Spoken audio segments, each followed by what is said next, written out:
Želel sem nekaj objaviti na svoj Instagram, logam, opazim, da sploh profila mojega več ni. Klikam, ugotovim, da valjda, odrli so mi v profil.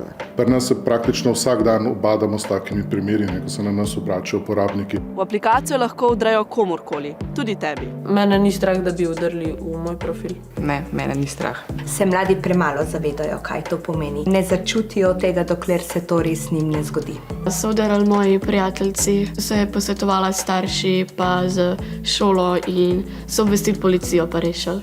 Mene so vdrli v Snapchat. Mene najbolj skrbel, kar so pač slike pa pač pogovori od koga, ne, ker to je pač dosti zasebna stvar. Si je en drug profil še ustvarila in jo sem pol začela pošiljati, naj vsi blokirajo njen prejšnji profil, da slučajno ne bi mi imeli stika s tem, kaj je vdrl, ker pa bi se lahko zgodilo, da bi tudi nam vdrl. Enemu mojemu prijatelju so vdrli v profil, ni imel dobrega gesla, pa delil geslo je. Med mladimi je pogosto deljenje gesel. Geslo pozna samo najboljša prijateljica. Bi povedala svoji prijateljici. Potem pa ta prijateljstva se prekinejo in tudi gesla grejo naprej. Zaupaš nekomu, sam pa se izkaže, da ni ravno ona oseba, ki bi lahko zaupal. Me je strah, če mi bojo vdrli v account. Kdaj se bojim? Obvezno si najprej naredite dvojno autentifikacijo, zato ker to je ful pomembno, ker kadarkoli ti bo nekdo skušal hackniti v profil, dobiš sporočilo in preko svojega telefona potem potrdiš, si to ti, nisi to ti, in to je ful pač easy. Zdaj, če vam slučajno vdrejo v vaš profil,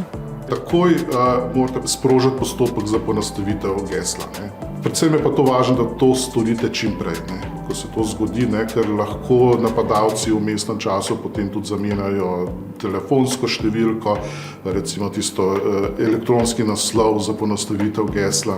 naučite se nekaj z tega, dvojna autentifikacija in ste srečni, lahko scrollate v nedogled.